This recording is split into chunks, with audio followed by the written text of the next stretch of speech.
All right, so we can go ahead and get into it. So we're going to talk about first. We're going to talk about the whole thing. I would call this webinar or this I think lecture is that's a boring word. I don't know why. It sounds boring to me. If Donna was like, "Do you want to go, listen to this lecture?" I'd be like, no. So I'm not real partial to the word I've lecture. learned to use psychology with you and use words that you like. Yeah, I have a preference sometimes when it comes to words. So we'll call it like a webinar or just a focused discussion.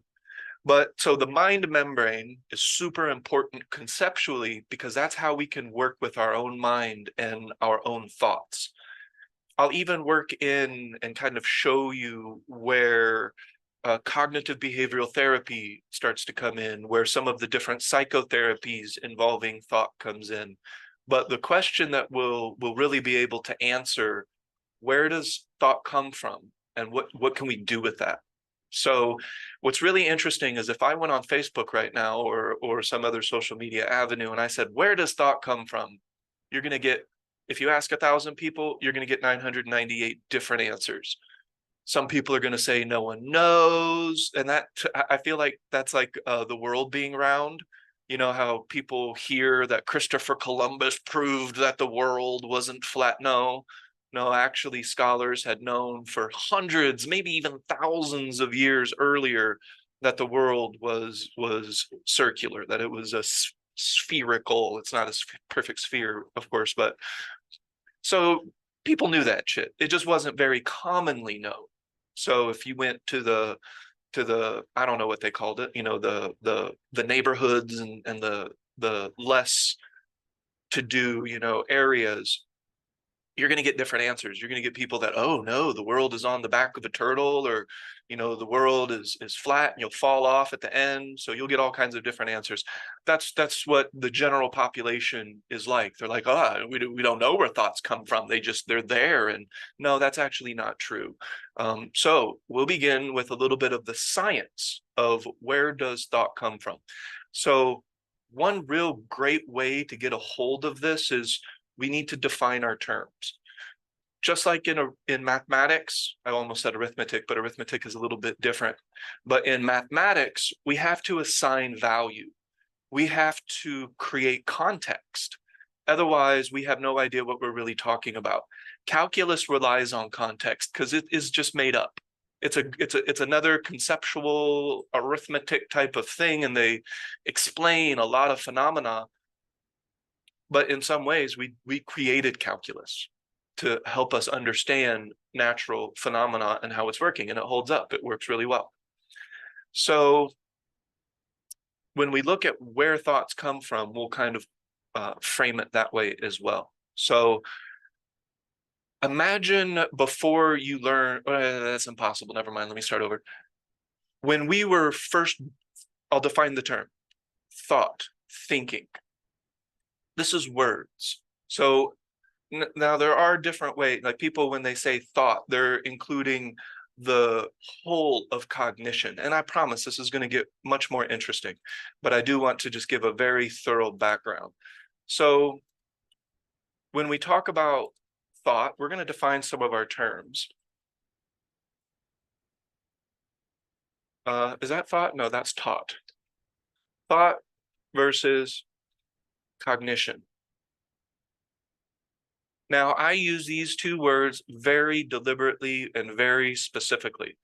I don't really interchange and mix these words because it's difficult to communicate that way.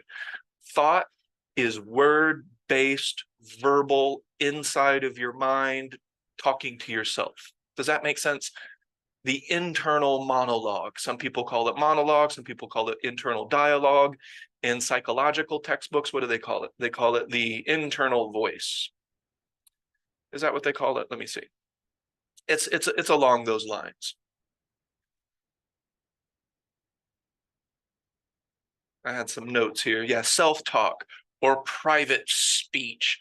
Basically talking to yourself, but it's not coming out of your mouth. Does that make sense? So if you're a baby, in the way that we're using the words, you have no thought. You have cognition, What is a baby doing if they're not thinking? Well, their eyes are bright, wide open, they're learning, they're taking in their environment, they're playing, they're complaining when they're uncomfortable in the ways that they know how, which is crying and kicking their feet and screaming sometimes. But babies are not just a mush doing nothing because they don't think.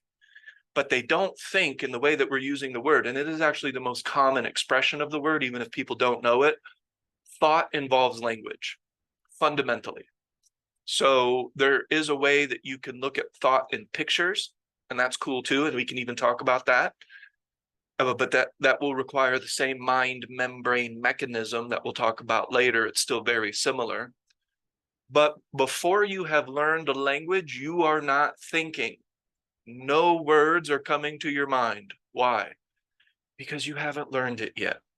You have not learned to associate things and stuff to words on a piece of paper, and then of course eventually words that are created by vibrating the vocal cords.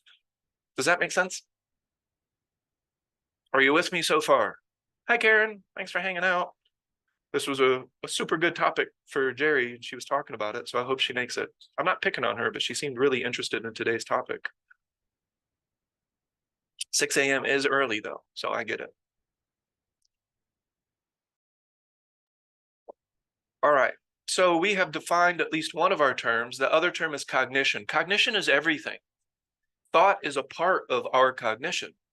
Cognition is both anatomic and it can be something that you can determine. So it can be automatic and it can be something that you can determine. We could just refer to that as conscious or unconscious, but we can also look at it as explicit or implicit.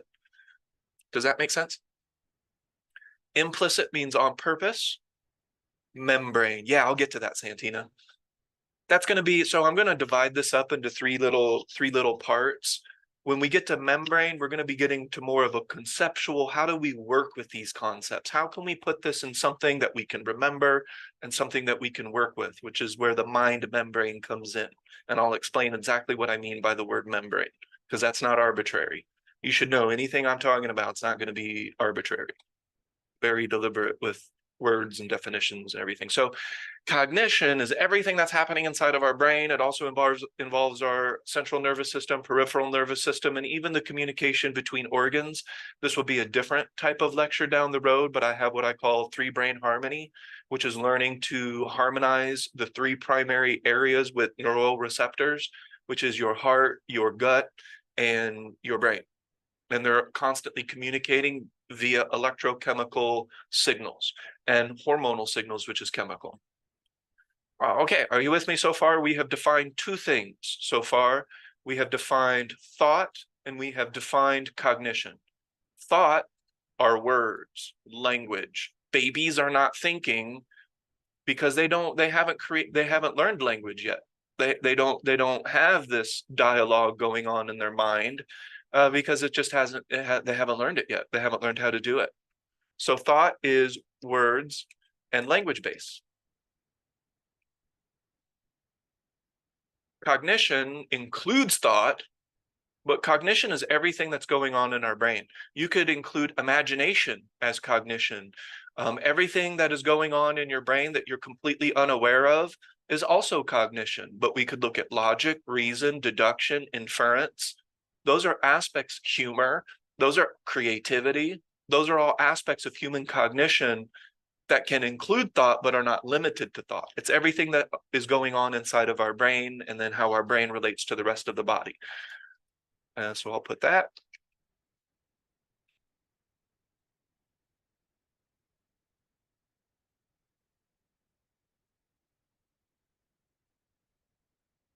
Any questions about these two words before we go on? Because if we don't understand these two words, we're going to get really confused as we go along. Thought, words in your mind. And then cognition includes thoughts, but it also encompasses everything else that's going on. Newsflash, thinking isn't the only thing that our brain can do. We can actually do quite a bit more with our brain. Ida, is this making sense so far? was just thinking that I never thought of that before, that our brain can do other Really? things apart from thinking. Yes, Okay, you well, knew that. obviously, No, you. feeling must come into it. Mm. Feeling must come into it, yeah? Yeah, oh yeah, but remember, feeling is a very general word, but we could use the word feeling to mean, and we'll get into this with the membrane, but feeling, you could look at that as sensory. So sensory perception is typically a word that we use when we feel something. If I hold this cell phone, I can feel it in my hand. But typically when we're using the word feeling, we're using that as a synonym to perception. I perceive it, I'm aware of it, such as an emotion. So if you're feeling your emotion, then you are recognizing the electrochemical, hormonal emotions are highly hormonal responses. Does that make sense, Ida? So yes, absolutely. That's a part of our Got cognition. you off track. You were on a track there, and that got you off track. So No, it didn't. No, that's a good question. No, I think that's a great question because that's a part of cognition, and we will address that. So it just shows that we're talking about the same thing. And then when I talk about the mind membrane, I'll include sensory perception because, like I said, I've broken this down to the nth degree.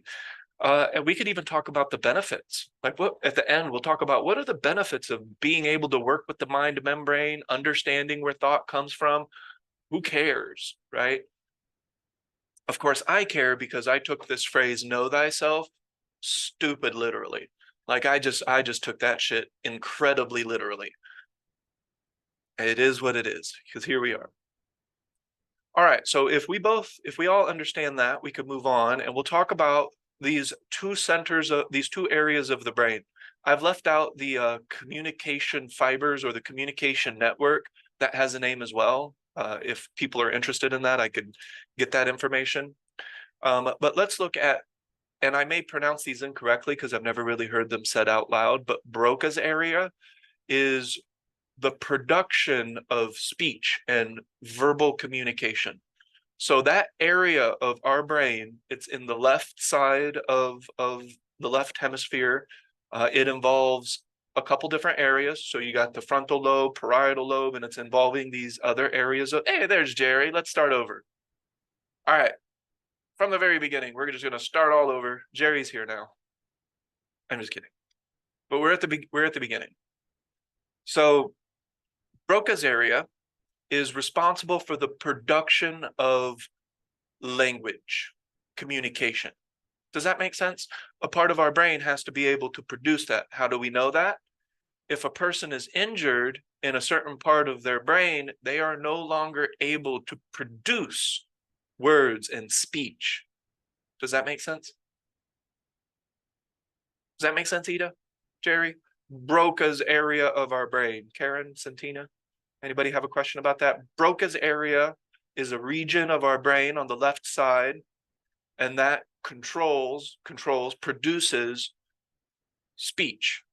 It produces language, more importantly. That's a different part of the brain than music. Even if music involves words, it's a different part of the brain because Broca's area could be damaged, but you can still sing and you can still rap, which proves that rap is music. So to all the who would that be? Boomers who grew up listening to the rock and roll and they're like, no, rap isn't music. Actually, scientifically, we can prove that it is. It can be damaged when you have a stroke, Santina. That's actually one of the most common ways. And then we'll talk about the other area and how one area can be damaged and not the other area, and that gets really weird. So Interesting. Sorry, not weird. I'm assuming that the Broca's part of the brain is just the delivery of speech, the Delivery of ability to take an idea and turn it into speech and communicate it, but you're Yes. still understanding speech. You just can't communicate it. With Broca's area. Yes. Yes, Okay. absolutely. But then that's a perfect segue to the other area.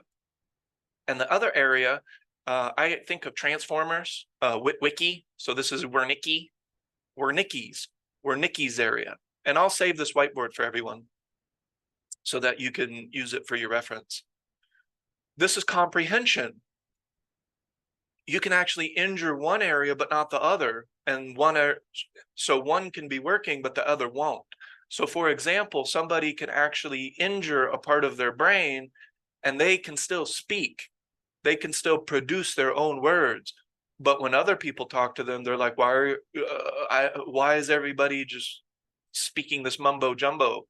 Because now the comprehension area of language is damaged. And these are two different areas, and they use a neural network to communicate. And in the brain, we're talking about 1 trillion times 1 trillion potential synaptic connections. So that little communication area, although it's just in your brain, is not small.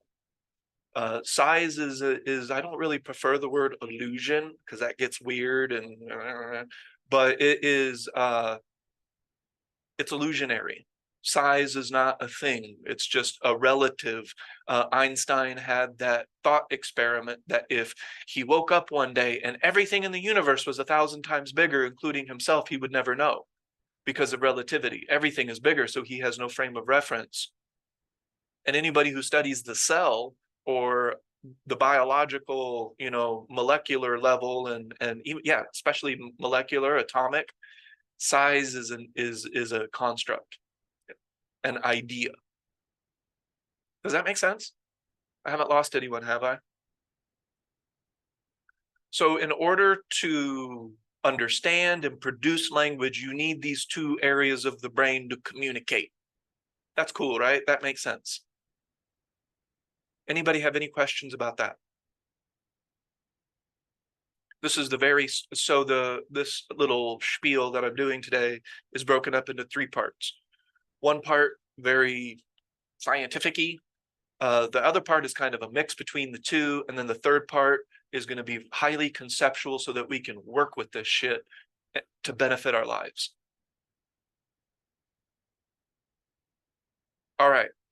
Well, for 1,000 bonus points, do you think that these two areas of your brain are involved when you're not speaking but thinking in your own mind?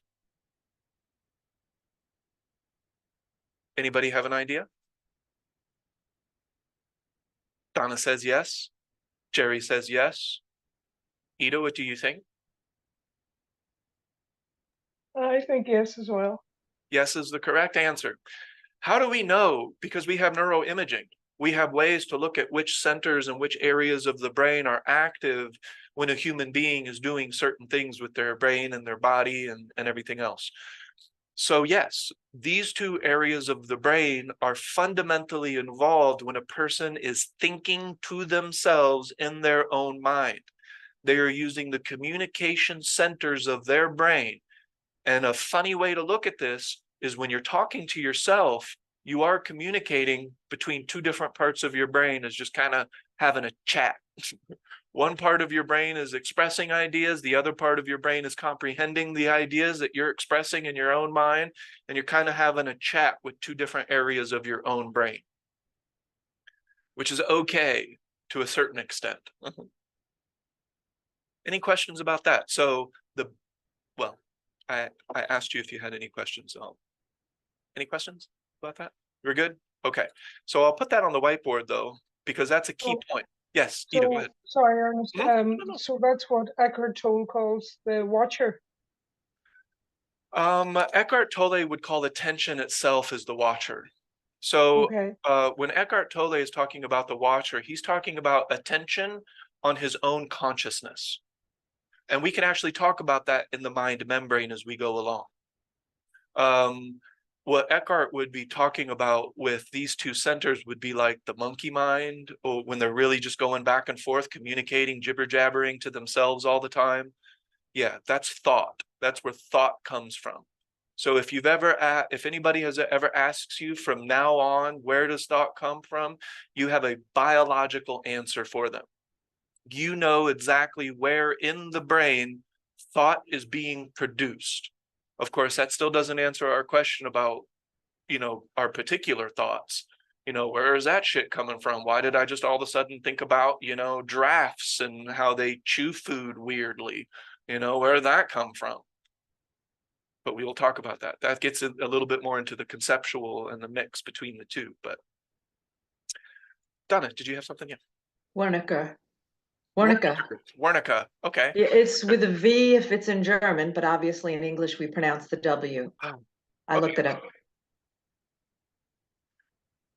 In speech and internal and that's not internal, internal self-talk. And that's how I use the word thinking. So if I ever say the word thinking, I'm talking about words in your mind.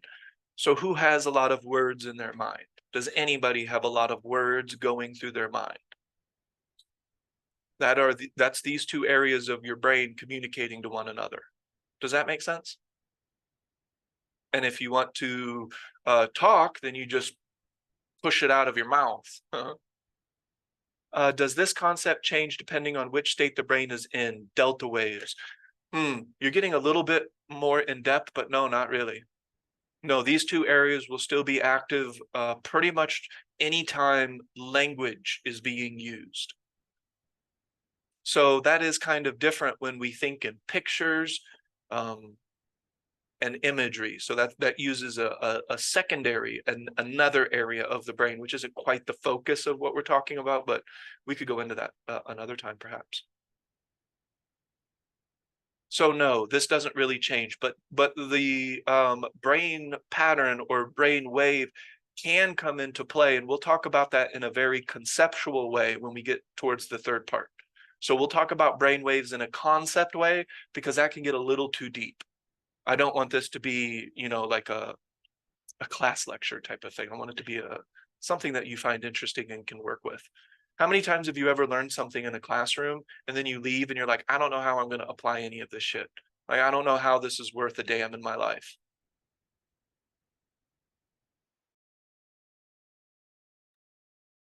Okay.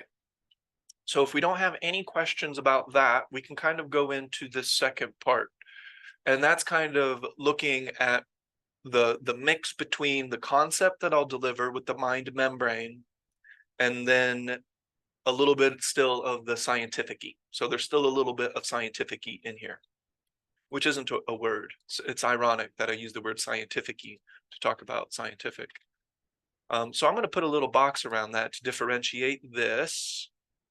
I don't know why it pauses. Okay, so that kind of differentiates this, and I'll draw a little arrow so that later when we look at this, we know that we're talking about this.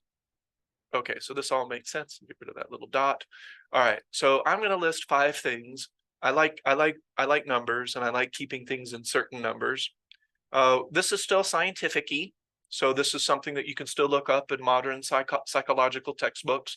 Wording changes over time. You know, short-term memory is actually no longer used in psychology. It's working memory.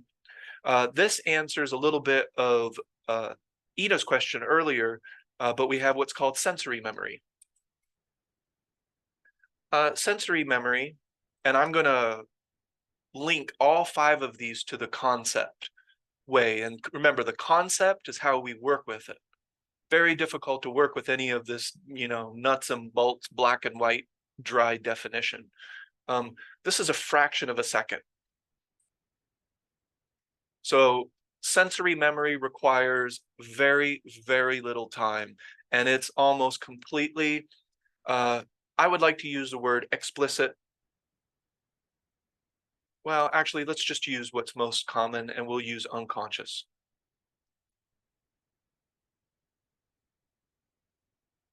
So we're going to use the word unconscious. Most of this is completely unconscious. So your brain is processing the world around you without your permission, without you knowing it.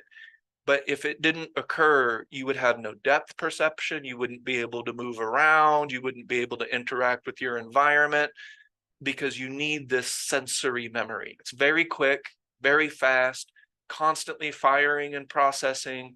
And it is, when we get to the concept area, it's the outer layer. I call it the fringe, but we'll get into that in a second. Keep in mind the concept I made up so that we can work with it, and you can take it or leave it, value it or not value it. It is somewhat inconsequential to me. I say somewhat because I am here, but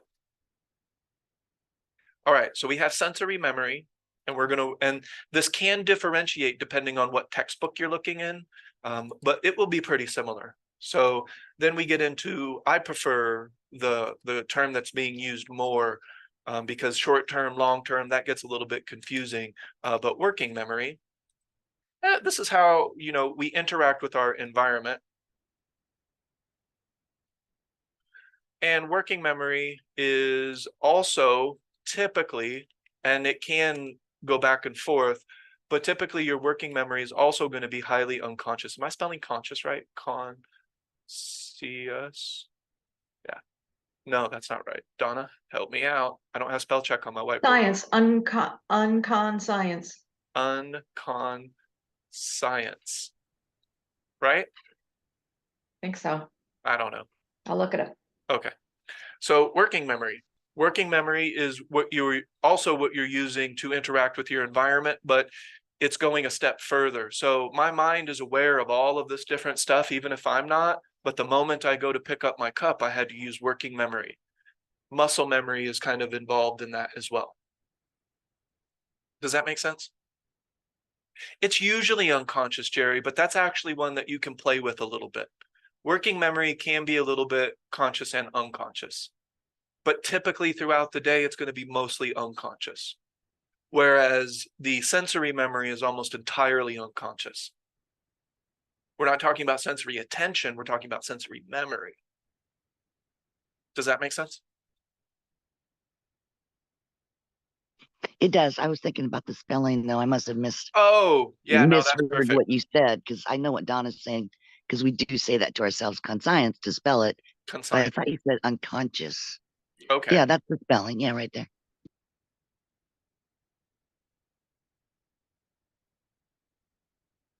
Oh, look at that. I just put a line through it. That's a good idea. Cut and copied. There we go. Okay. You know what? Just for the sake of consistency, let's do that one as well. And I have never crossed it out like that before, but that worked really nicely. Okay, so let's get into the third one, which would be considered long-term memory. And I would expect this to change.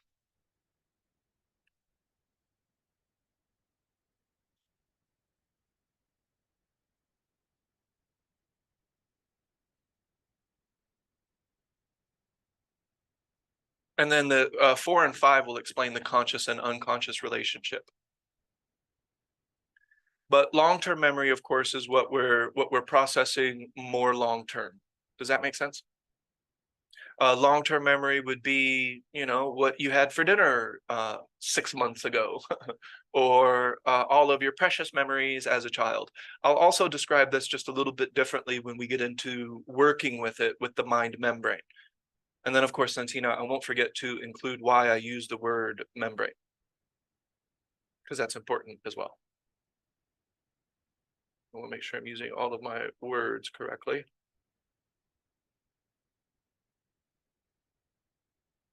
Okay.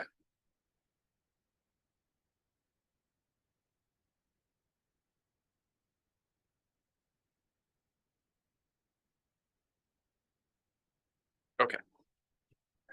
All right, so now we're going to get into, I do have a couple notes. That's what I was looking for, just to make sure I stay on track. So now we're going to get into the fun ones, which is 4 and 5. And this is a way of kind of working with memory, but it's also considered a part of the overall scope of memory. And we get into what's called, and then I'm just using this to make sure my spelling is correct.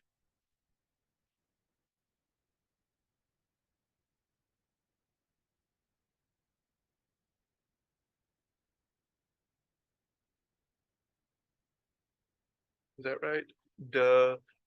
Declarative. See, that's why I had my notes.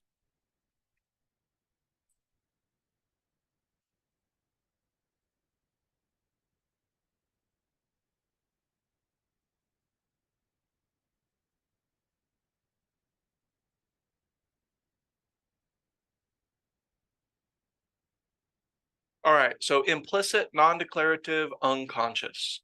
This is all of the things in terms of memory that are occurring that are without your permission. Does that make sense? So let's say that you are going someplace. Let's say, okay, Lisa just joined. Let's say that I'm visiting Lisa in Spain, and Lisa takes me to her favorite park in Spain. And we go there once, and then we go there twice, and then we go there 3 times, and then we go there 4 times, and then before you know it, I know how to get there. I didn't really try to do that, but through repetition, repeating the process, it got into my memory. Does that make sense? And it might even get into long-term memory where I'll never forget. Potentially, depends. The mind membrane and how we work with it can help determine what gets into the long term and what doesn't. But that would be our 5th point about memory. I think I'm doing okay if there's not a lot of questions about this yet. All right, and then we get into the 5th aspect of memory. And you would need a pretty modern textbook to talk about this, which is okay. And we're going to get into explicit. And of course, declarative.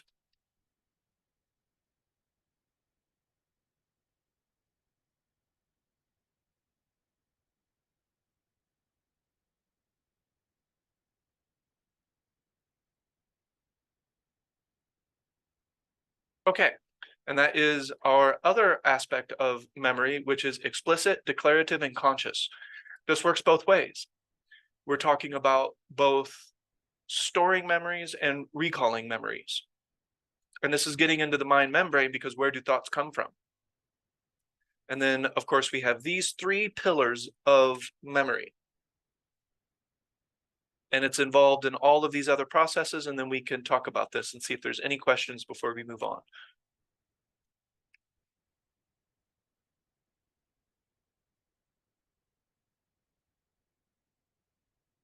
Those are the 3 pillars of memory.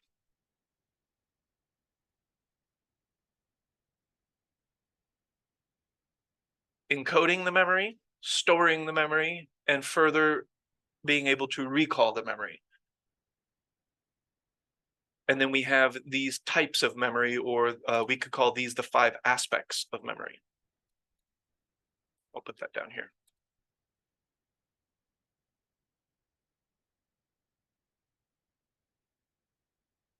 And of course, I'm going to link, why does memory matter when we talk about our thoughts? So have you noticed that when you were a little kid, you thought about little kid shit?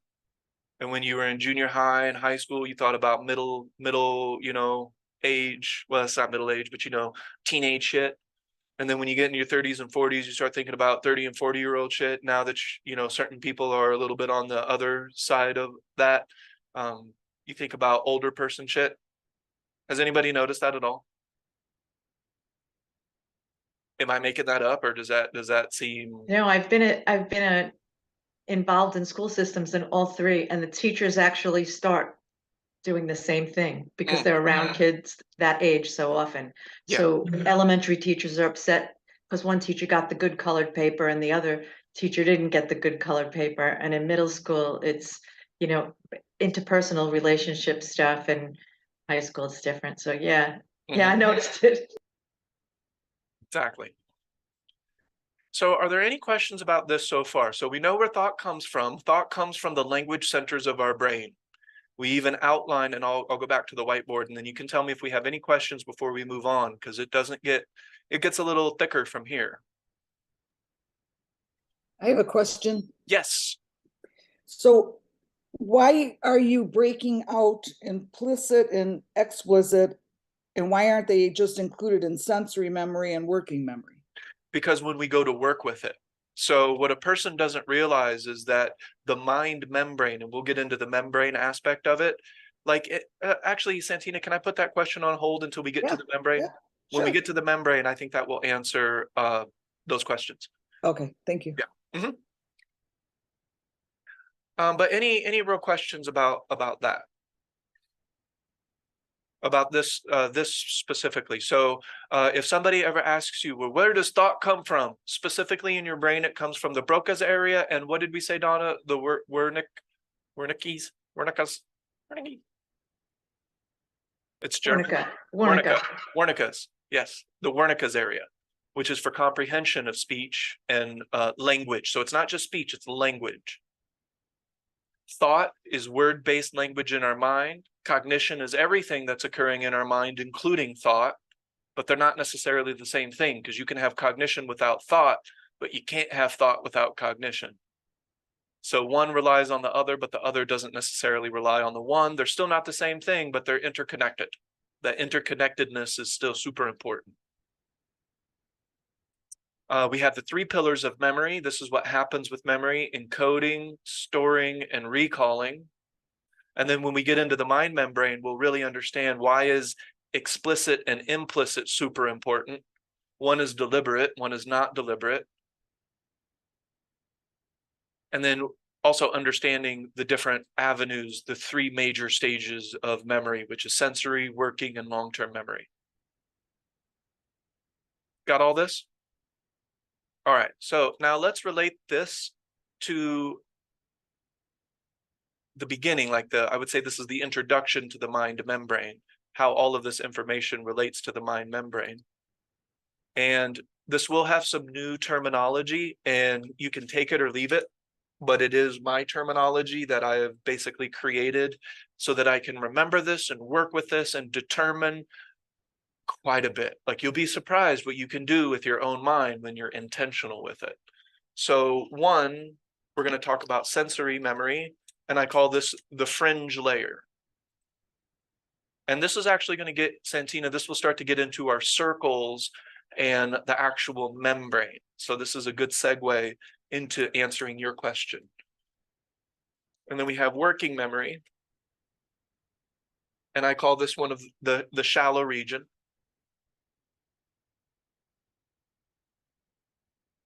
3, we have long-term. And I'm calling this the median region.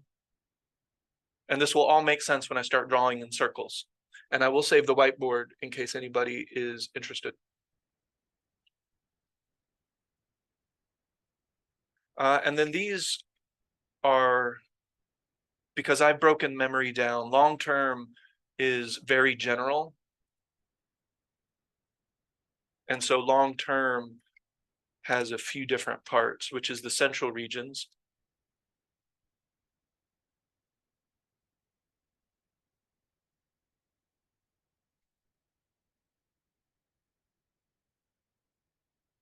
This is going to get a bit fringe sciencey because I am including DNA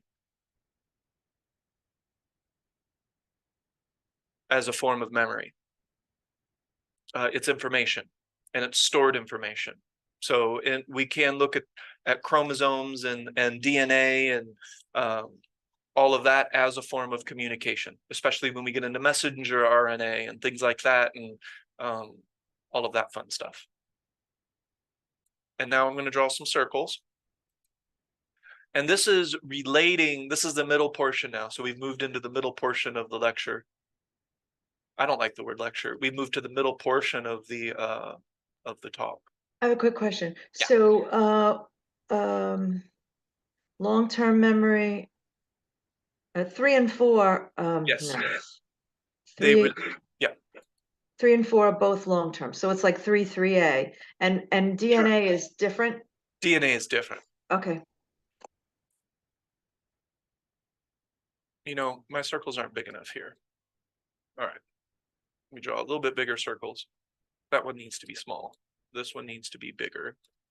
This one needs to be even bigger than that. And this one needs to be even bigger than that. And this one needs to be even bigger than that, but also very thin. You see, I screwed that one up. All right, so let's do out here and the very thin. Oh, that's nice. Okay, and then I'll delete all of these little specks that I have in there. Don't belong. Now we're getting into the mind membrane. So first I'll address Santina's question about why do I call it a membrane? And then, of course, when we get to the conceptual, that's how we work with it.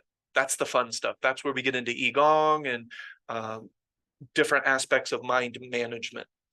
Because now you know what it is, now you know what's going on. What the fuck do we do with that? How can we work with these materials in order to improve the quality of our life experience? So the reason that I use the word membrane, so let's break this down. Let's look at a cell. You can actually look at your skin. Your skin is a form of membrane, but every single cell in your body has what's called a phospholipid bilayer. Is that right? Yeah, photolipid bilayer. So it's a structure that is around every cell. Actually, I'll draw this so that you can see it rather than me using my fingers. So if we look at a cell, if we're talking about human cells, and we can actually talk about bacterial cells in a similar way because they also have the phospholipid bilayer is what it's called. And this is very crude. This is not what a cell looks like, but I have Zoom's whiteboard to work with. This is an area of a cell that we would call the phospholipid bilayer. And it's a membrane. What are membranes good for? They're good at letting certain things in and letting certain things out, but not everything in and not everything out. Does that make sense? So in your cell, you have things that are easily floating through the cell membrane, and you have things that are being completely repelled and rejected by the cell membrane. And you have some things that are coming out of the cell into the outer fluids of the body. And then you have, so let's put arrows so you can see some things are going out and some things are going in, and the membrane determines what's what. Does that make sense? That's a little bit of cellular biology, and I don't want to go too far into that because that could get away from, that could just get too learny, too textbooky. But Santina, that's why I use the word membrane, because what we're going to do in the conceptual part is we're going to learn how to determine what goes in and what goes out to an extent. Of course, we can't fully do that because we always have the anatomic or the automatic aspect, the below consciousness. But a membrane, if you look at, I don't know, we use reverse osmosis with water. That's a type of membrane where you're using that to filter water. Your skin, the dermal layer of the body, is a membrane. Have you ever heard that? Everything that touches my skin gets into my bloodstream.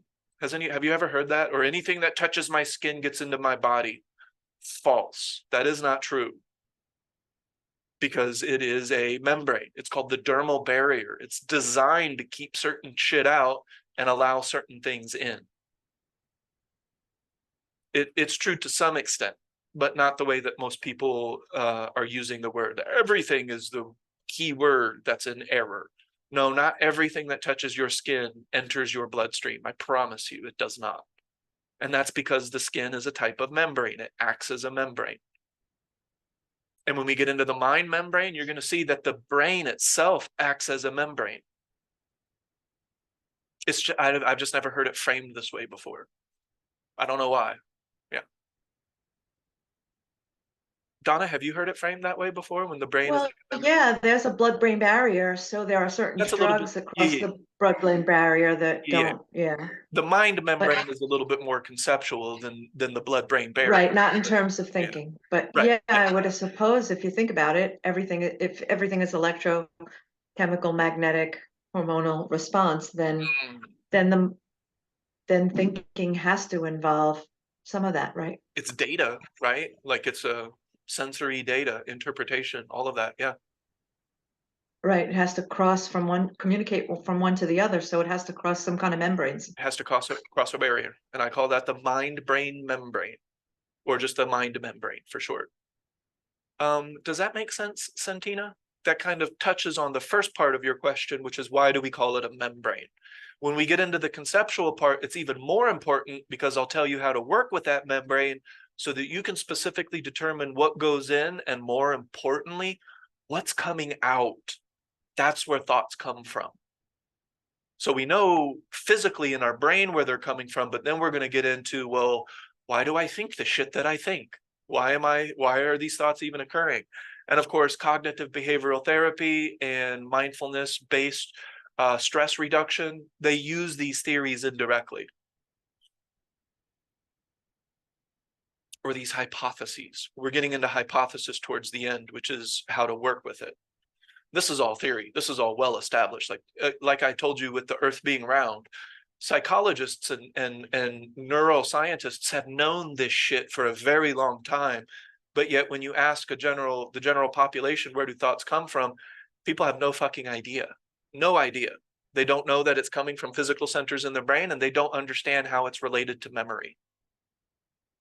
We do, or we will, at least at the end of this little webinar. Okay, so I have also defined the areas, and I think I might have put one too many. We have 1, 2, 3, 4, 5. No, I did good. Okay, so the first layer of the membrane, and we're not getting conceptual with this yet. We're just defining our terms, which is the second portion of the lecture, or the second portion of the webinar, the talk. And we will call this the fringe layer. What is the fringe layer associated to? Sensory memory. And I have that listed over here. I'll put that in a box. That's a box. And this is a membrane. This is our fringe layer. And then, of course, since I have this all mapped out to you, I'm sure you can guess what this area is, but I call this the shallow region. And then I have a key over here so that you can see what is the shallow region? Well, that's working memory.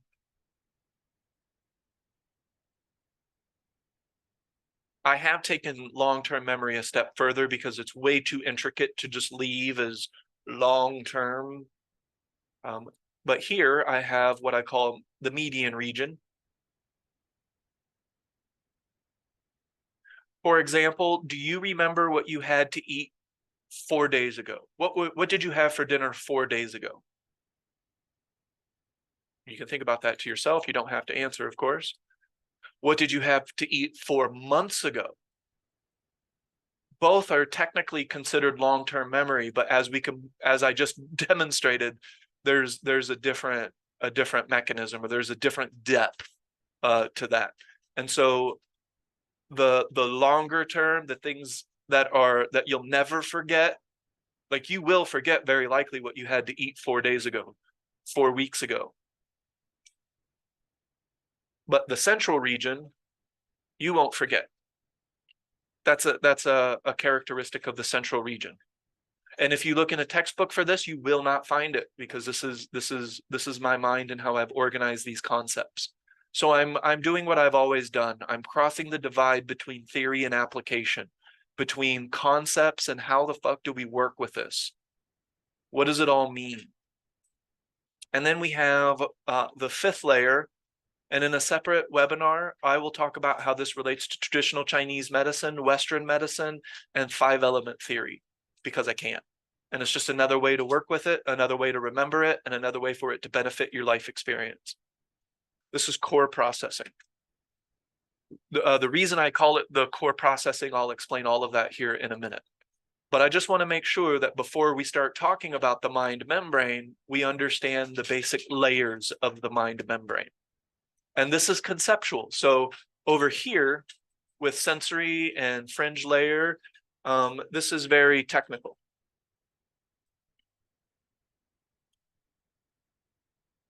These are technical terms. And these are over here are conceptual terms. Oh.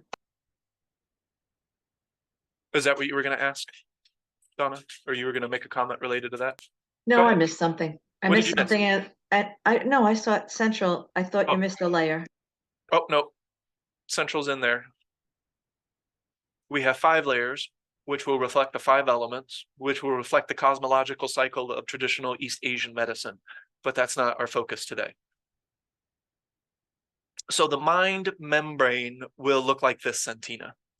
And then, of course, the reason we call it a membrane is because information is going in, some is going out. The core processing unit is what will determine all of that. Just like when you look in a cell, what determines what goes in and out of a cell? Well, of course, the nucleus that contains the DNA, and then also the nucleus that could, and I won't get into the anatomy of the cell, because then we'll get into rough and smooth endoplasmic reticulum and Golgi apparatus and ribosomes, and that has absolutely nothing to do with what we're talking about. But there is an aspect of the cell that controls the cell. It determines what the cell does. And as we know, there's many different types of cells in the body. And they do different things, and they have different purposes. Yes, Donna. The membrane decides what comes into the cell. The membrane decides what comes into the cell. That's correct. Yeah. And the central processing unit, because that's also a membrane. And the DNA is the information that determines everything. Yeah. So by extension, we could look at the DNA as determining what goes in and out of the cell. But the membrane is the physical component that determines it. And then you get into gradients and stuff like that. And yeah, ATP, what is required energetically for it to, and I can actually relate that to the mind. Mitochondria. Mitochondria are the electron transport chain that creates the vast majority of the human body's chemical energy. That's The engine. that is the working engine of the human being.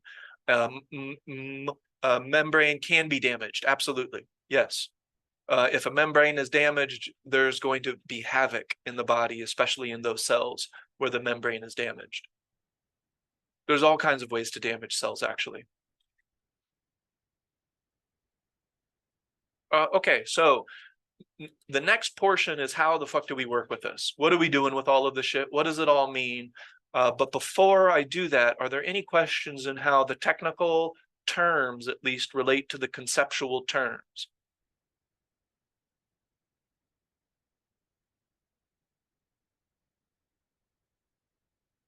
Anything? Okay. So I'm going to save this, and then if anybody has any questions about it later, it'll be there for us. So first thing that we're going to talk about when we talk about the mind membrane, well, I've already described what it is, but I'm going to talk about how, and this is the beginning, because this is important, how the core processing unit affects what goes in and out of the membrane. Okay? So I'm going to draw, can you imagine a sphere in your mind? And I'll kind of draw this out, but imagine a sphere in your mind, and the outside of that sphere is moving and changing. It's like a sun, a star. It's undulating. And so imagine it's not a smooth surface necessarily, not perfectly smooth, right? The outside of this membrane, of this ball that we're looking at, the sphere in our mind, it is like water on the outside of the surface.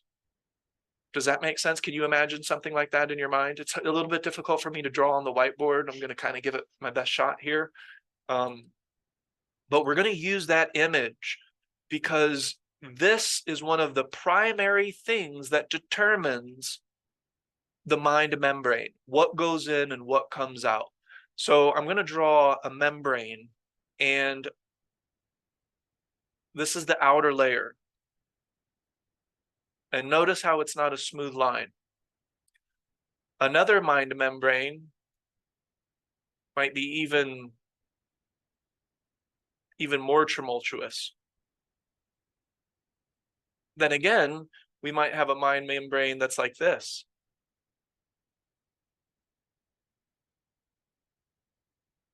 So we would say that this one is less turbid, or we could say it's less, what's a good word for that? Turbid? Can we use that word? Okay. So turbid, I guess the way that I'm using the word is it's like when you look at fluid, when you look at water, let's say Ida goes to the sea and it's very chill. It's still moving, right, Ida? Like it's not perfectly freaking still, but it's just calm. It's just doing its little mellow thing, kind of flowing in and out, and is less turbid. But then Ida goes to the beach and she goes and looks at the sea, and today it's got a little bit more going on. Like it's more turbid. And she still might swim in the more turbid because she's a good swimmer. She has hours and hours and probably hundreds of hours of experience. But then she goes one day and it's really turbid, and that's a day that we're not going to swim. Because there could be undertows, there could be rip currents, and there could be all kinds of things that drag you down. And so this will be very turbid. Does this make sense so far? So I'm describing the outside layer, and it's actually all the layers of the mind. And this is conceptual. So this is hugely conceptual now. This isn't biological. This is a way of looking at things so that we can begin to work with them. So I'm describing the state of the mind membrane. I'm gonna let you guess. What do you think I'm talking about here? What is influencing the outside state of the membrane? Whether it's more turbid or less turbid. What do you think is the primary aspect that's influencing that? Volume of thought. The volume of thought, sure, that's definitely that Donna just got right to the core there. We only have one mind membrane. Yes, it is always changing. It's always moving. Attention is a good answer as well. I would probably start with emotion, our emotional state. But what helps determine our emotional state? Our thoughts, what we're thinking, the direction of our attention, our response to stimuli. Well, actually, it's always our response to stimuli, but sometimes that stimuli is our own thinking in the direction of our own mind, not necessarily a tiger in the room. Does that make sense? So first, let's start with types of information, okay? So the way that I'm going to illustrate this is with arrows. And arrows that match the outside layer have a better chance of passing to and fro the mind membrane. So let's say that you have very turbid thoughts. I'm going to use a more fine ink pen for this one. So we're going to do, the mind is currently less turbid, but we have very turbid thoughts making their way towards the mind membrane. Do you think that these very turbid thoughts are going to have a good chance of getting through the mind membrane if it's less turbid? Because that doesn't really match, does it? So these are very turbid thoughts. Or even information. Let's say that you just witnessed a crime, or you just witnessed something very, and your fight or flight response is just kicking in, and your heartbeat is racing, and your body is releasing chemicals. Now, do you think that that is going to very easily permeate through the less turbid mind membrane? The answer is no. The way that I'm describing this, the answer would be no. The very turbid thoughts are going to be more likely to pass through and fro the very turbid mind membrane. And of course, when you're in that shock, what happens? Your mind membrane changes, it starts to get more rapid, and now the information that's going in is also more rapid, and then as soon as the event is over, you forget. The police officer is like, you were right there, you saw everything, what happened? This is also state memory. It's another way to look at state memory. Does that kind of make sense? And this is all still unconscious. This is below, this actually has nothing to do with the threshold of active recognition. We're going to use these words more traditionally, conscious and unconscious, but you're not aware of it necessarily. You can be, but that's getting into what we'll be talking about in just a little bit.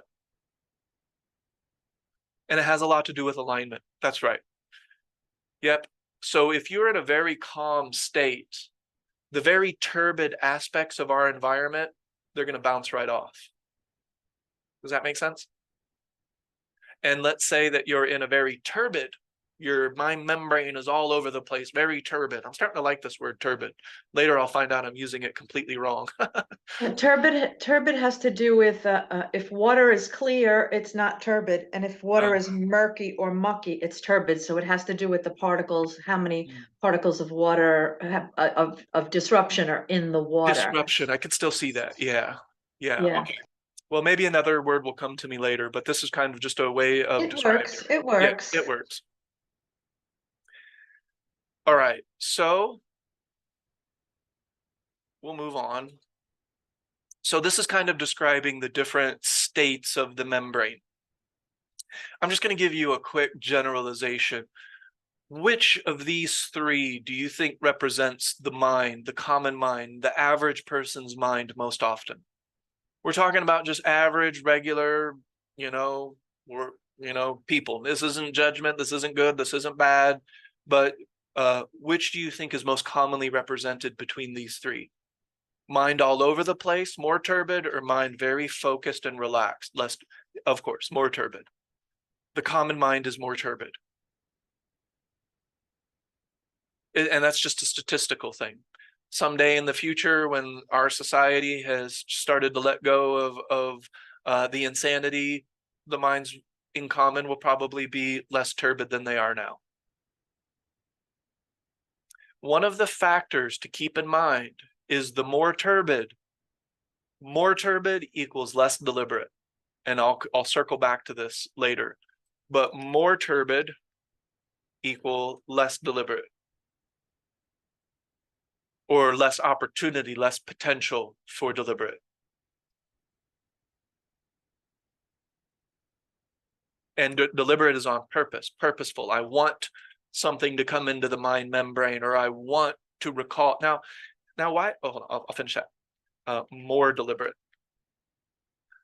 And surely you can see that when you understand and can work with the mind membrane, wouldn't it be really cool to be able to recall information at will? Wouldn't it be really cool to process information that you want to process at will? Now, this will become a practice. This takes time. It doesn't happen overnight just because you understand the dynamics. You have to learn to work with it. And it has some requirements, such as turbid or less turbid. Especially when you want to deliberately put something in your mind membrane, or you want to deliberately recall something from your mind membrane, less turbid is what you want. More turbid, you are approaching leaf at the mercy of the wind. Your emotion is starting to escalate.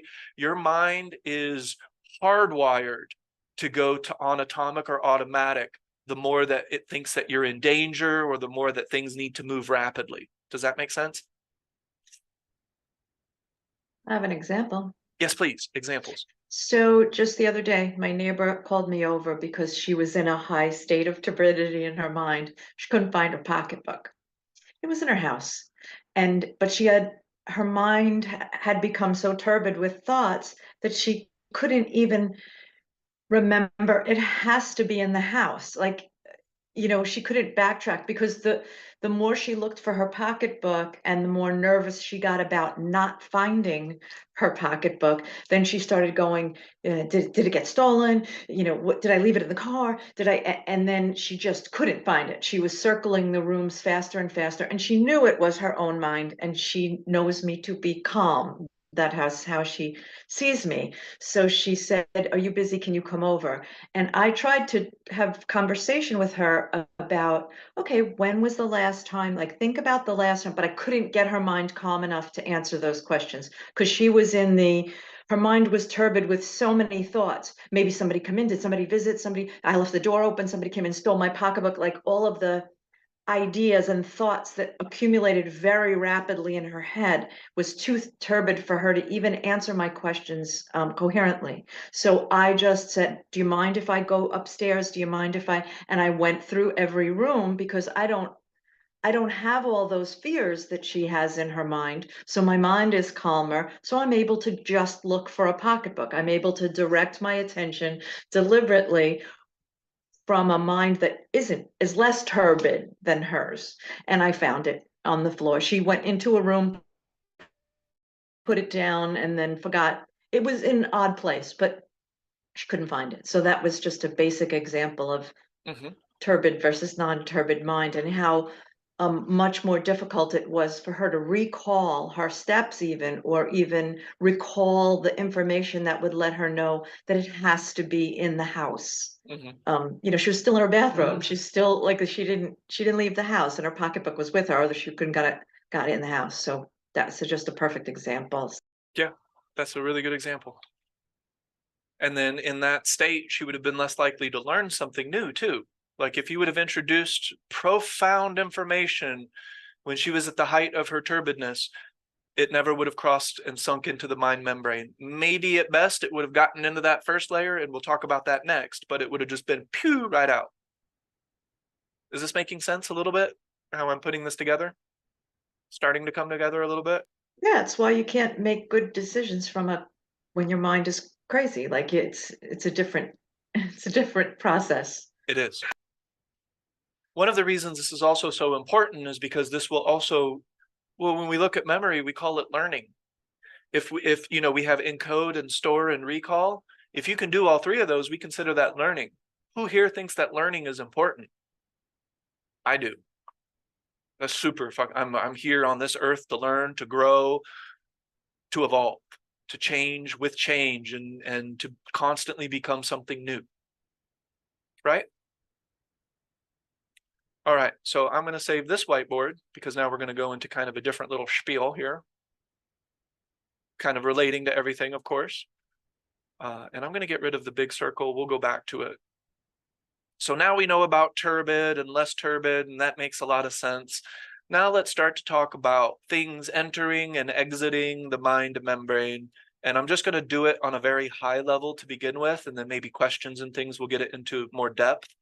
And when I say high level, I'm using that how academics use it. It's an overview.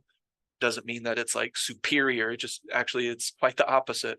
A high level means that it's more broad, more general, as opposed to a very detailed explanation. So this is our mind membrane here, and I'll label that mind membrane.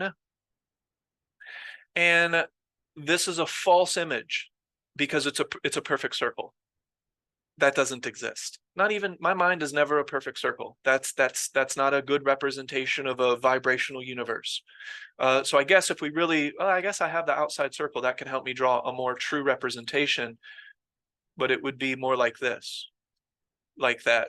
When we look at our sphere and it has, you know, I'm not drawing a super turbid mind, right? This is a more, or a less turbid, I would say more relaxed, more focused, more calm. Emotion affects this more than anything. And of course, what affects emotion? Our thoughts, the direction of our mind, habit, how we're processing things. Okay, so this is kind of also getting to Santina's other question. Hopefully this will answer it. And if I kind of miss a point of your question, just let me know.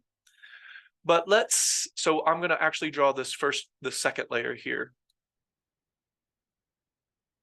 And then I'll label it because this middle layer is our fringe layer.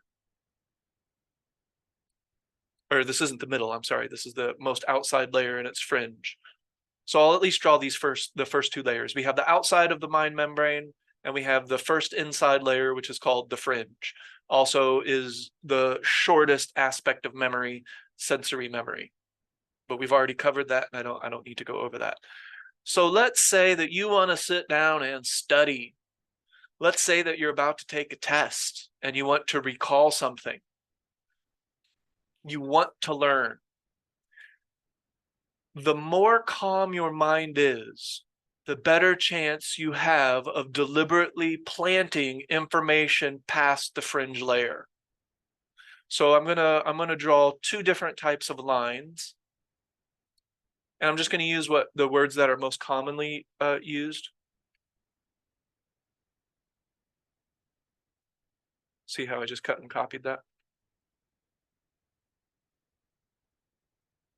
And when I draw my lines, a conscious thought will be a direct arrow, or a conscious piece of information that we're hoping to learn, or something that we're hoping to recall, or where do thoughts come from? We're about to answer that. I mean, we know that they come from the brain, so we got that. Or where they come from in the brain, we know. We talked about those two regions.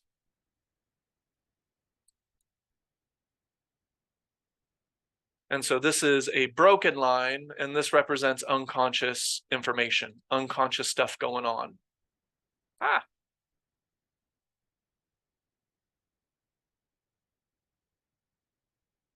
Any questions so far? Very general, very overviewing. Santina, does this make sense so far? And I'm gonna really get into the nuts and bolts of this, and it will make sense in terms of the Qigong practice as well. Of course, it ties into that. But we have unconscious and unconscious, and we could put, what is this? This is information. Information that could be both recalled and stored. We could look at it in both ways. Now, we could also look at this in terms of yin and yang. Can we ever have full yin and full yang? No, no such thing exists. Have you ever looked at the yin yang symbol and wondered what those little dots meant? That's the yin inside of the yang inside of the yin, and that's actually showing that they're mutually dependent, and that one is growing and the other is shrinking, and they're constantly interacting and reacting, and there's an interplay and interdependence between them. So nobody can be fully conscious. That's bullshit. That's idealistic. We always are taking in unconsciously information from our environment. But unfortunately, in the minds of many, there's not a lot of conscious. There's not a lot of deliberate. There's not a lot of purposefulness. And so they are existing in an extreme. Does that make sense? Because of the turbidity. The turbidity has a lot to do with it. Yes. Good so far? Okay. So where do thoughts come from? Now, it doesn't matter whether it's conscious or unconscious to a certain extent, although it does in another extent. We'll talk about that with Qigong.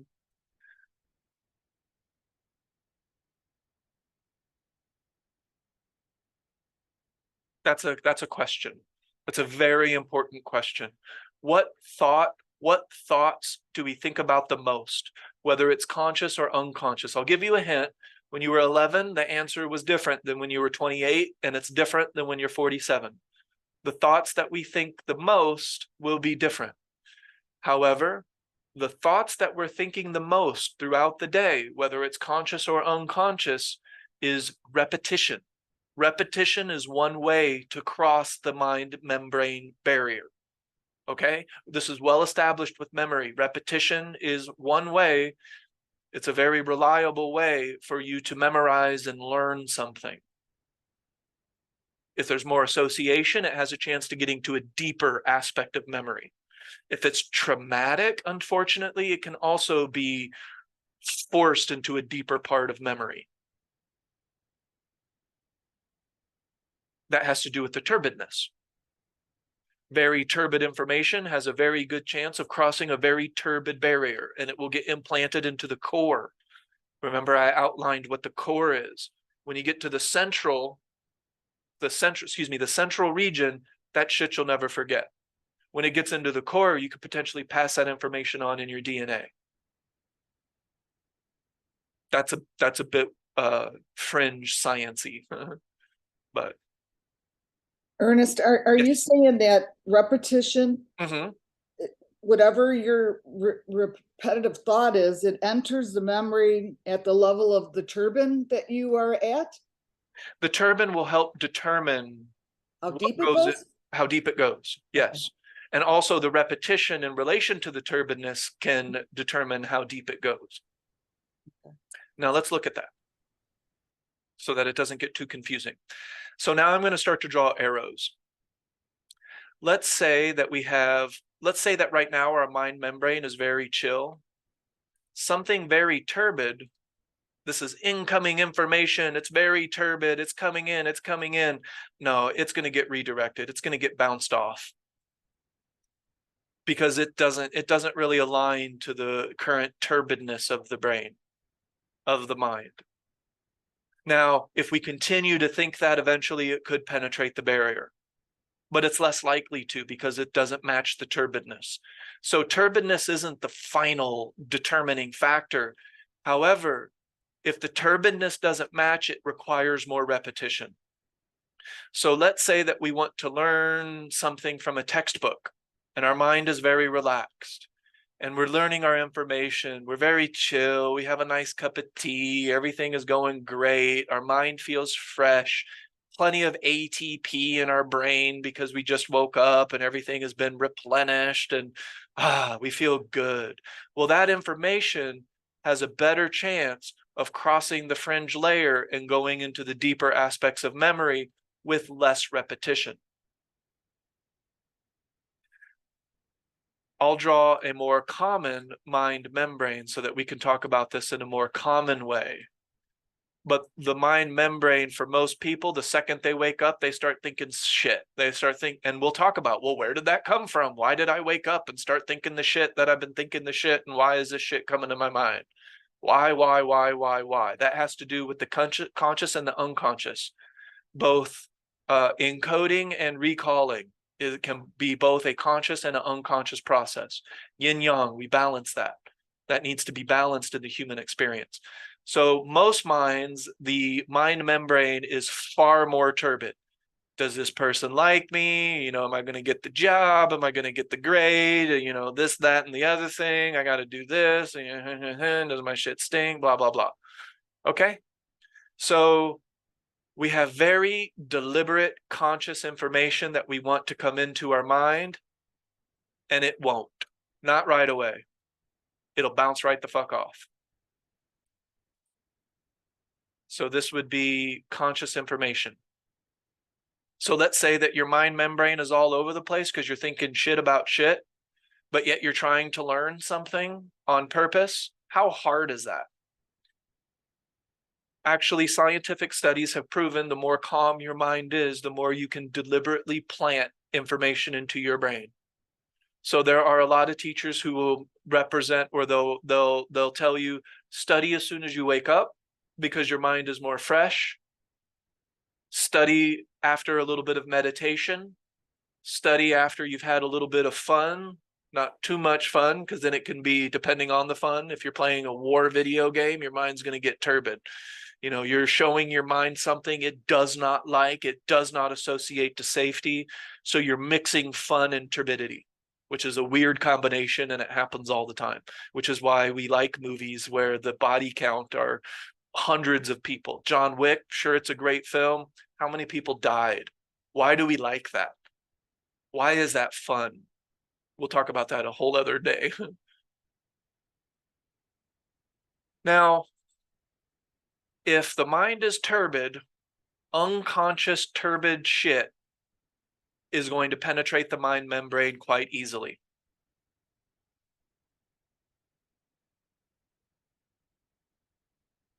Now I'm associating turbidity also to conscious and unconscious.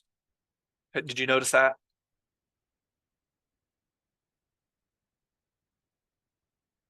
So unconscious things that you don't necessarily want to pick up are going to enter your brain if it's more turbid.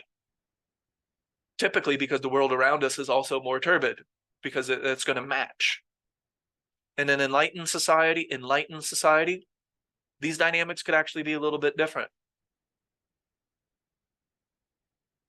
Does that make sense?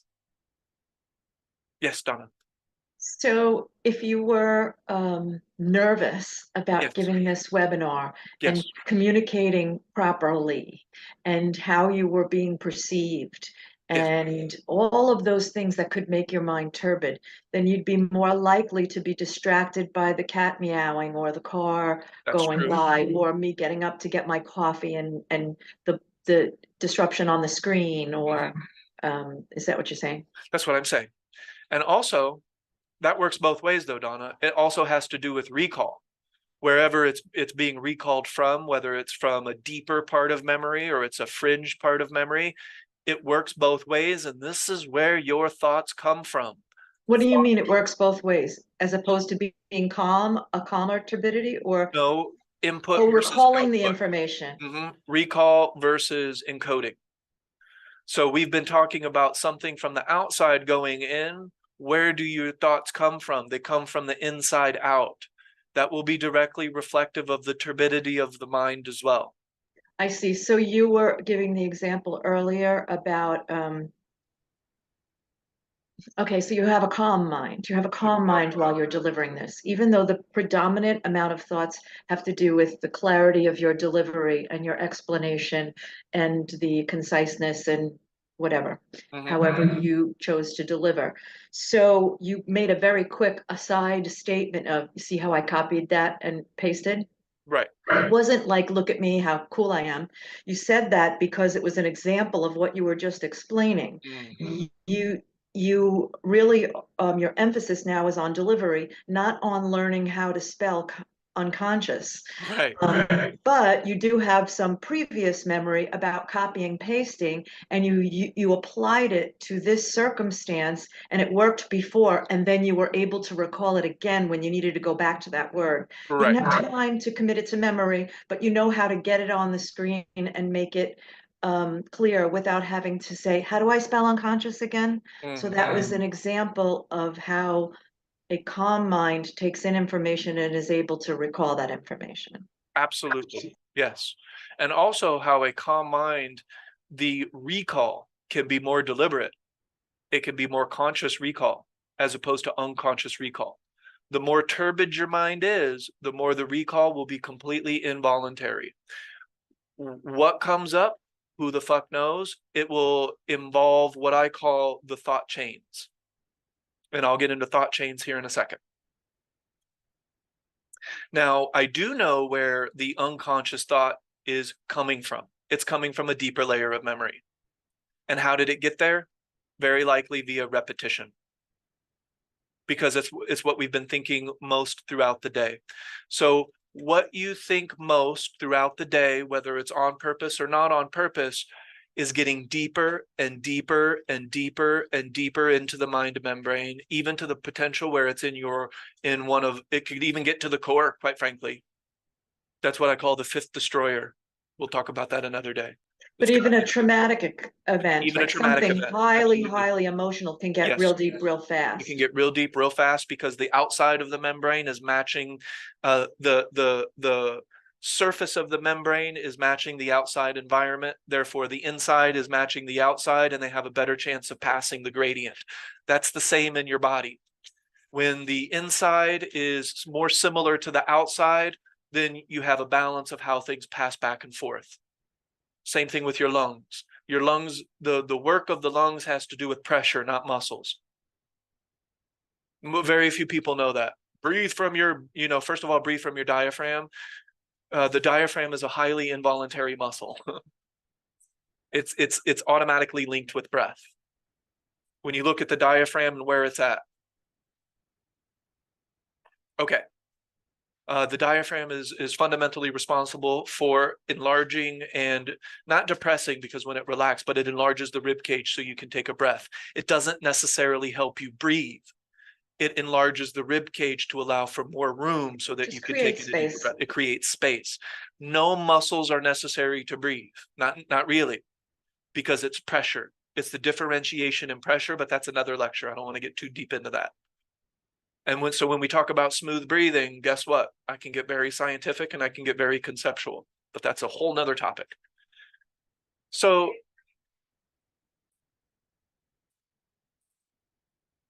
that's a different topic. Yeah. All right. So we have coding, encoding, storing and retrieving information. If your mind is unconscious, meaning that, what is Igong? Igong is a deliberate mind. It means that your cognition, the direction of your attention, even the thoughts that you're thinking can be very deliberate, very purposeful. We call them mantras. We call it productive self-dialogue. We call it substitute dialogue. In cognitive behavioral therapy, they'll look at one behavior and one thought and say, you're thinking this thought all the time, all day, and it's being processed, and they won't use this terminology, into the mind membrane. It's getting stored deep into the mind membrane, and therefore it's going to be recalled from the mind membrane. It's a very simple dynamic that is occurring in the mind of every single human being, including me. When I woke up the other day, I started thinking of, what was it? It had to do with anatomy. I can't remember exactly what it was. It wasn't smooth reticulum, because that is, no, I was thinking of like, ipsilateral lateral rotation of the clavicle was coming to my mind. Where did that come from? Of course, it came from processing. I've been spending so much time processing that when I woke up, it involuntarily recalled. Very, very basic dynamic. So the vast majority of thoughts that you're thinking involuntarily will reflect the thoughts that you're thinking throughout the day. This should not be a what the fuck event for you or anybody. Like, this is habit momentum. And that is habit and momentum. Absolutely. And that's what we'll get into when I Habit and momentum are thought chains.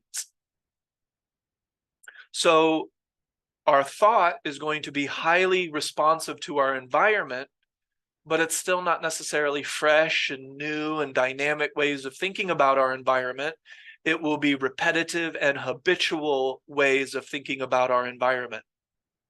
So if you don't drive for 2 or 3 days, very likely you're not going to think about somebody cutting you off, or how people can't drive, and how people need to stop looking at their cell phones when they're driving, and how, you know, people after a certain age shouldn't even have a driver's license, yada, yada, yada. You won't think about that shit because you're not in the situation necessarily to think about it. The moment you get back into the car, now all of a sudden those involuntary thoughts start recalling. Does that sound familiar for anybody? The concept, the way that I'm explaining this, I made up, but the dynamics are not made up. It's reflective of the human experience. So, Yeah, so I'm sorry. no, that's good. No, what were you gonna say? So for those of us that have been here for a long time, we know how long and how often and how precise you are about your practice of deliberately intending your attention and what your mind is doing. Yes. However, you've recently started school that involves a lot of memorization, a lot of things to learn and keep in your mind that you will need to recall at will. So there's a large amount of time in your day that is now devoted to that. And so despite the fact that you still practice a mindfulness practice, you still have techniques and formal practice around the deliberate attention of your mind, because of the sheer volume of time that you're thinking, learning, memorizing in a way that you can recall and use that information. It came into your mind the moment you opened your eyes. And it's just because of the habit of momentum that you are spending in that area with your mind. Yes, and repetition. Repetition is a key word there, but yes. And it attaches itself to the thought chain. And we can determine our thought chain with a lot of Qigong practice. Because of your formal practice, you were able to Exactly. notice it and counterbalance it. If necessary. Yep. Right. Because I might not want to wake up and start thinking about, you know, the Golgi apparatus. Right, but my point was, to the extent that you have been practicing deliberate attention and the amount that you do it, and your embodiment of it and your commitment to the embodiment of it, it still had the momentum, still happened to you. Of course. It doesn't make you impervious. No. It's all about habit and momentum. And balance. Balance between yin and yang, conscious and unconscious. Absolutely. Because I'm picking up unconscious information from my environment as we speak, all the time, every day. Right? All this making sense so far? So what gets really great with our Qigong practice is we can actually start to determine deliberately what we allow in and what we can deliberately recall out. We can find a balance between unconscious recall and deliberate recall. Whereas people very often have a lot of difficulty with the deliberate nature of process and recall, or encoding and recalling, if we use the same terminology that we've been using. So the mind membrane is a way of looking at the human brain and the human mind and how we process and recall and store information. And that's where thoughts come from. So when you were a little kid, you might have been thinking about the latest toy or cartoon, and you're thinking about that all day. And then you wake up the next day and those thoughts just start to emerge. That's the mind membrane. Does that make sense? It's unconsciously, involuntarily bubbling out of the mind membrane and into the world, from your thoughts out into the world. And if you start talking about it, now it's out of your thoughts and then out of your mouth and into the world. And then that will also influence behavior. And then it's the thoughts and then the mouth, and then our actions are all a reflection of the mind membrane. And the trick, drum roll please, is to be more deliberate in our waking experience. So if I want to learn about, what is one of the classes I'm taking, the fundamentals of Chinese medicine. If my mind is more turbid, I'm not going to retain much. I won't, because my mind is too turbid.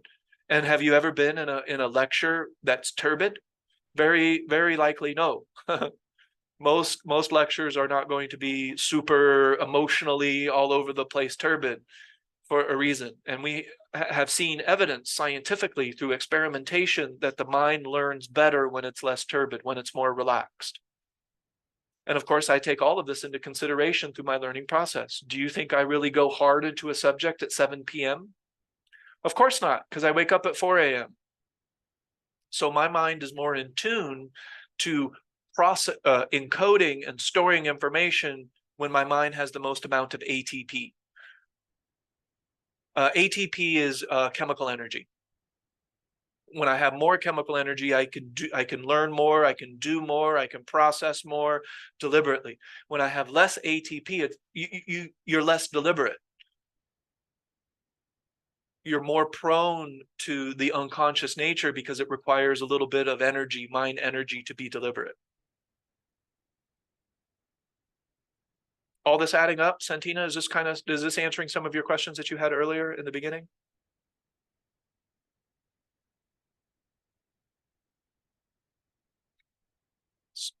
So to answer where thoughts come from, they come from the two areas in our brain that we talked about. That's the physical, where it comes from. But our thoughts are coming from what you are thinking throughout the day, whether consciously or unconsciously, whether purposeful or non-purposeful. The shit that you're thinking all day long will start to pass the membrane. Maybe not at first, but the more that you do it, the more that you think about it, the more repetitive it becomes, then the more it gets processed. And once it's inside, it starts to link. Thoughts start to connect to other thoughts. And then inside, you get what I call thought chains. You could look at thought chains as directions of thought. When we talk about rabbit holes are thought chains. One thought leads to another thought, leads to another thought, leads to another thought, leads to another thought. So out of nowhere, you started thinking about, why do giraffes chew food the way they do? And then that led to another thought, that led to another thought, that led to another thought. And then before you know it, you look up at the teacher and you haven't heard a fucking word they've said. So the unconscious recall is a result of unconscious encoding. The more that you deliberately encode, the more that you will deliberately recall. And if deliberate recall is important to you, which I can't imagine why it wouldn't be, if you're wanting to learn and be wise, which is acting upon what we learn, look at our practice. The more that we practice Qigong, the more that we're deliberately encoding. The more that we practice, the more that we can deliberately recall and remember our practice. It comes down to repetition, association, and getting things deep into our memory. Does that make sense? And creating thought chains. Like, that's why you wanted Creating the deliberate coloring thought books, study guides and Yes. things like that. But in the working with the membrane, which is what you're talking about, you can also choose, and I think all of us have done this, but now I have the vocabulary to explain it. Sometimes you want to have a conversation with someone, you want to actively listen. And so you really want to understand what they're saying, and you might ask them to clarify or define something, and it's not necessarily for recall. It's for encoding, because you want to understand, but you can let the rest of it slide off your brain. There might not be any reason for you to recall it with all of the vocabulary that they used. You just want to understand what they're saying. For instance, in the beginning, you gave us these two parts of the brain and you weren't sure how to pronounce that German word. And I have to look at it because I remember things by writing them down, or I have a visual memory. Wernicke, Wernicke in German. So you didn't necessarily need to recall that. Your focus is delivering all of your content. So you can just go, how do I say it again, Donna? And I'll say it because I've got it here on my paper and I'm interested in learning it, and you're interested in delivering it. So you encoded what I said, but you didn't necessarily store it at the moment. You can store it later because you were working with your membrane, That's right. making those decisions. And yeah, so that's a great tie-in. We could do another day to deliberate folly in the mind membrane. Because active listening, being present, the connection, the joining, the sticking, and the adhering, that's how you deliberately encode so that you can deliberately recall. It's not a mystery. The brain Or is not. I might not have Or to not, recall. exactly. I don't have to. I can encode and have a really profound connection in communicating and listening with someone, and then not be able to tell you the details of the conversation later because it's not necessary. I've decided in working with my own membrane that it's not necessary to recall it verbatim in order for it to have been a connection. Yes. Yeah. And now, so we've talked a little bit about and we're getting a little short on time, so we'll jump towards the end here. And I might have forgotten one of my circles, but we're just going to cut straight to the core processor. There's a very interesting aspect of the core processor that can help influence all of this, and it is where desire exists. And so desire will have a lot to do with this entire process. So let's say that you really desire to learn something. That's an association. You're more likely to create thought chains that can help you remember things and help you recall things based on that dynamic. Does that make sense? Jerry says our brains store all memories, whether we can recall them or not, but they're these, correct? I don't think that there's enough scientific evidence to conclude that we remember everything, but then that is certainly possible. Yeah, I guess what I was referring to, and I'd have to look for it. It was something I read, oh gosh, years ago. That, our brains are like computer chips.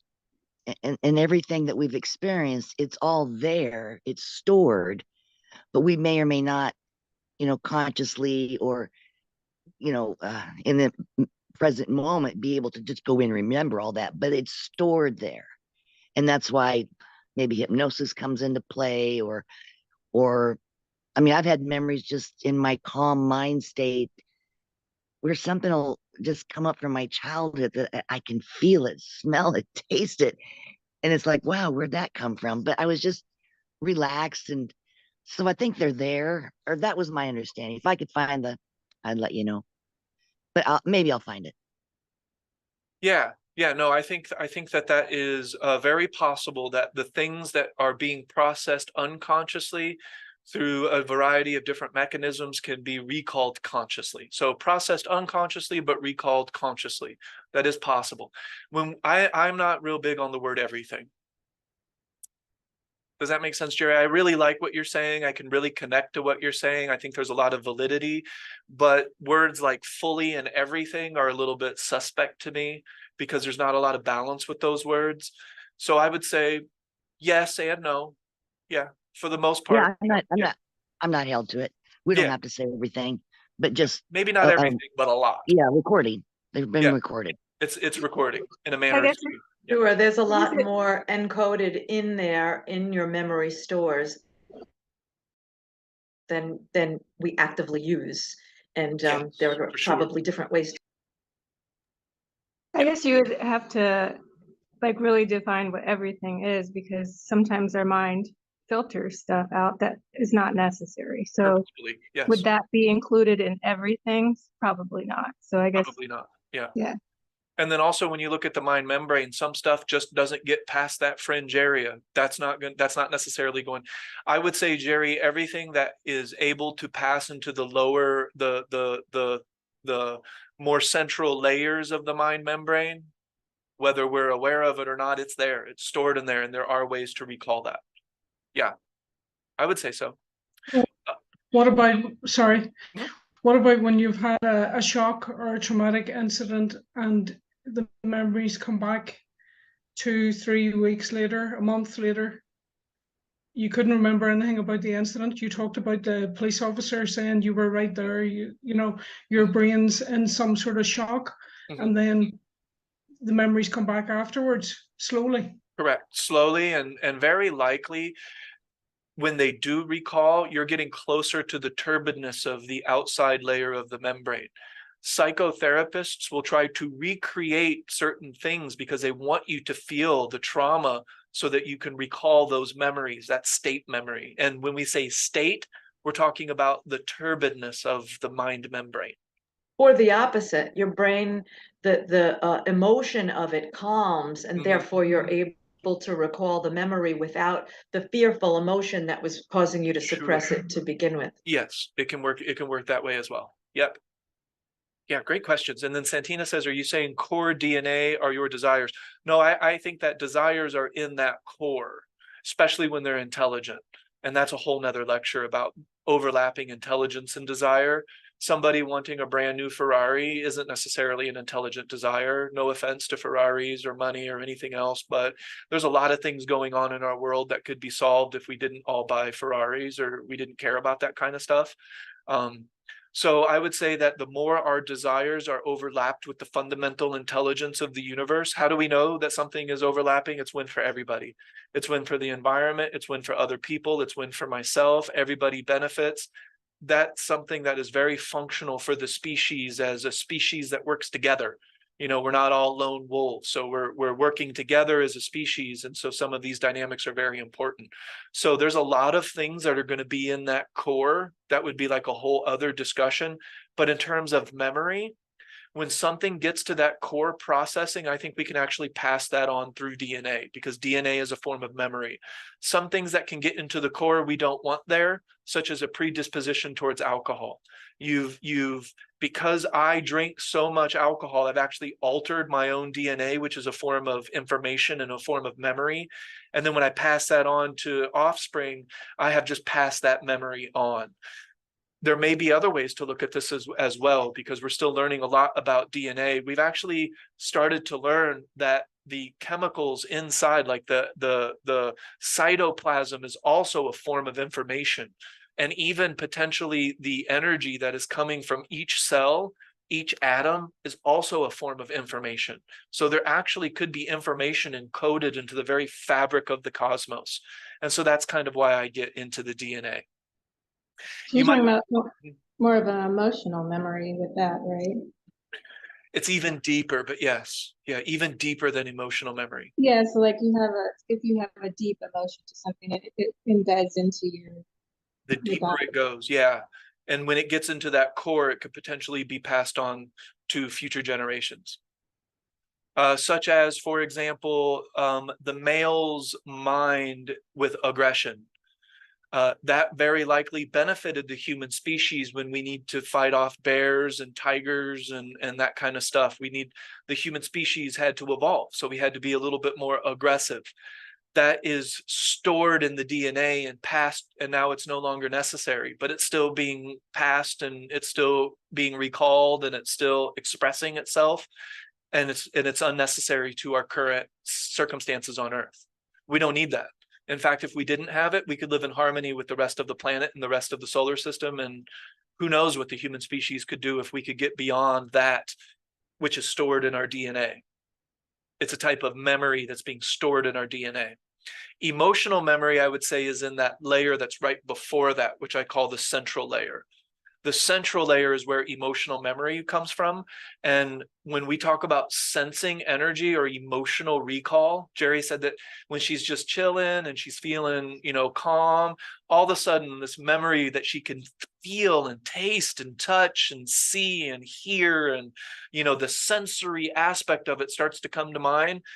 That's what I call with sensing energy, emotional memory. Or we could call that deliberate modulation, actually, is deliberate recall. I'm sorry, I got those backwards. It's not sensing energy, it is what we would call deliberate modulation. Eventually, Jerry could get so familiar with that recall that she could actually start to produce that at will. This is getting a little bit advanced. It's getting a little bit, there's a lot of momentum necessary in the Qigong practice to begin to start to, because Jerry gave her own prerequisite. She said that she was calm. She was in a less turbid state. And then before you know it, the stuff starts to come out. So that's the prerequisite for deliberate modulation, is a mind that's less turbid. And we have the first 3 layers of Qigong to help create a mind that's less turbid. That's why the mind practice is so important. But yes, so the memories, the emotions, the deeper things that we process and store, we'll never forget those. They'll always be there. And depending on your ability to work with the mind membrane is also your ability to voluntarily, purposefully see how that starts to fit in, Jerry. You had that occur kind of on accident. That emotional memory just kind of occurred without you really intending it, because your mind was less turbid. You were in a less turbid state, so you remember states that are less turbid. I do that all the time. You know, I'll just be walking down the street and all of a sudden I remember walking down the street when I was 12 years old, just living it up, loving the sun, enjoying the summer, feeling the breeze, these complex emotions that are really difficult to describe. You can actually start to recall that voluntarily. And I call that deliberate modulation, one of our important pillars. And if you can do it deliberately, now you are doing that pillar that I call deliberate modulation. You're deliberately intending how you want to feel based on a memory that was encoded a long time ago. Maybe not a long time ago, but usually it seems to be a long time ago. It happens when listening to a song that you have a great, absolutely. The song affects the turbidness of the outside layer of your mind membrane.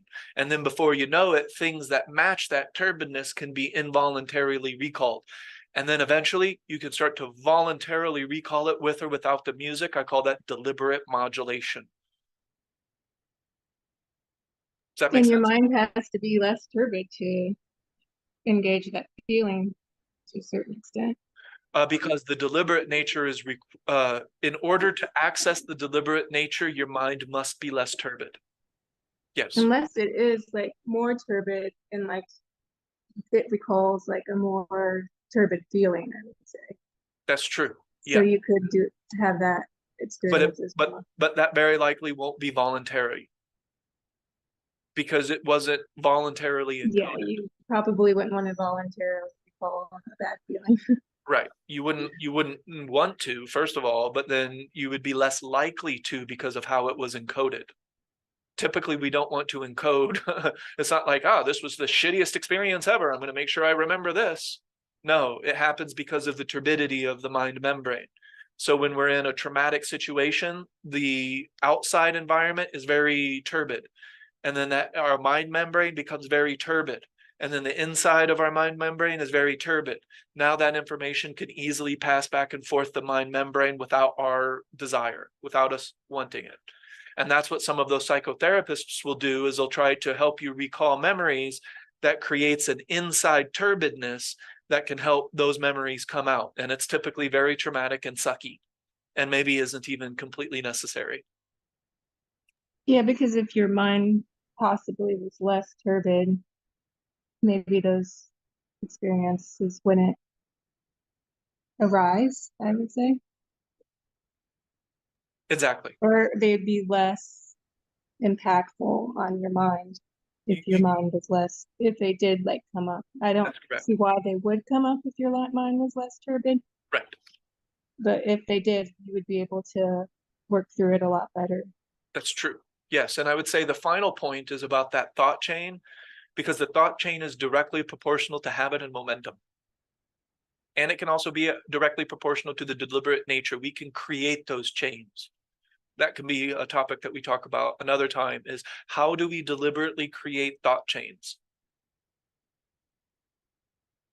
If we want to. You might not even want to. You might just want to sit there and zen and clear-mindedness. That's okay too. That's great for encoding, by the way.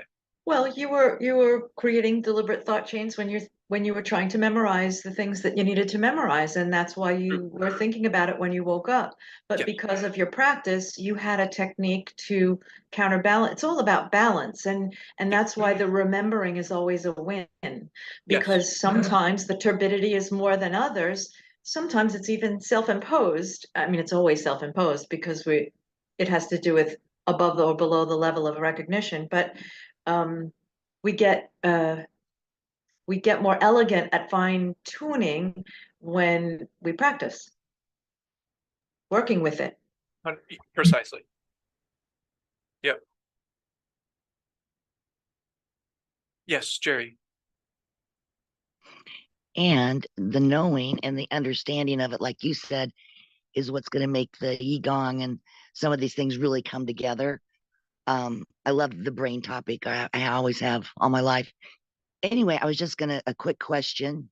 I know I've shared this before in the group probably years ago, but have we all watched the Jill Bolte Taylor TED Talk? Have we all seen that? Because have we all watched it? Is that a yes? Did you say yes? I think I've seen it. Yeah. Yeah. Anyway, I would love, oh my gosh, highly, highly recommend it. I'm going to share it in the group now or when we're done. And I'm just going to politely ask that everybody watch it. And I would adore a class on that topic after we've all, and you've watched it, watch that TED Talk. What was the topic again? She's a neuroscientist having a brain aneurysm. Oh, I do remember that. Yeah. Yeah, and walking through it. And then she does this TED Talk on it. And I learned so much. Yeah, that was a good one. I do remember that. Yeah, watch it. And let's This is do the a core brief of it. class on it. Mm-hmm. This Anyway, is the let's do a core. class. This is the core of that talk. Yeah. Yeah, let's do but based on that TED Talk, let's do a class. I just would love that. And I will share it. Okay, I'll watch it, and then if there's questions or ways to relate it, we could turn it into a group, if somebody has a question about it in a group study, for sure. Now, the only other thing I would mention is that Qigong, we are creating deliberate thought chains. So when something involuntary recalls, and we don't necessarily want that, then we redirect by creating our own thought chain, which is a mantra, productive self-dialogue, or substitute dialogue, along with sensory attention. We're actively engaging and going back using the mind intent slider, which we can talk about another time as well, that slider, the mind intention slider. All right, any other questions about the mind membrane? And we can talk about this more in other group studies, because this is really, really important in how do we, in the long term, how do we start to determine what we're thinking? I'll just give you a shortcut. Pay attention to what you're thinking throughout the day. What you're thinking throughout the day, whether it's on purpose or not on purpose, is creating a thought chain that will be directly proportional to habit and momentum. And then before you know it, that thought chain just starts to rebubble and resurface, and then it starts to take you into a cyclical pattern of thinking and then ultimately behaving.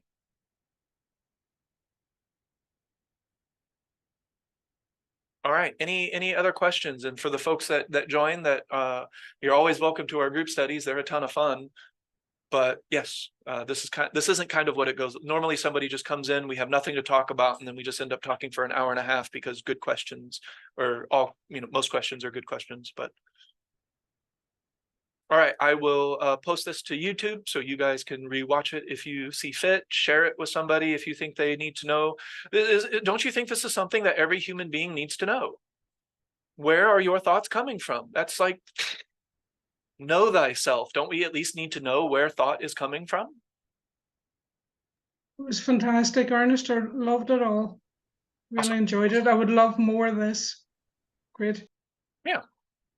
Well, if any questions or any way to relate this information comes up, just let me know, and then we'll do it all again, or talk about it in another way. I can get even more in depth with the membrane and how it all works and interplays. This will probably end up being a book by itself, but yeah. Still have 2 books that I need to finish up.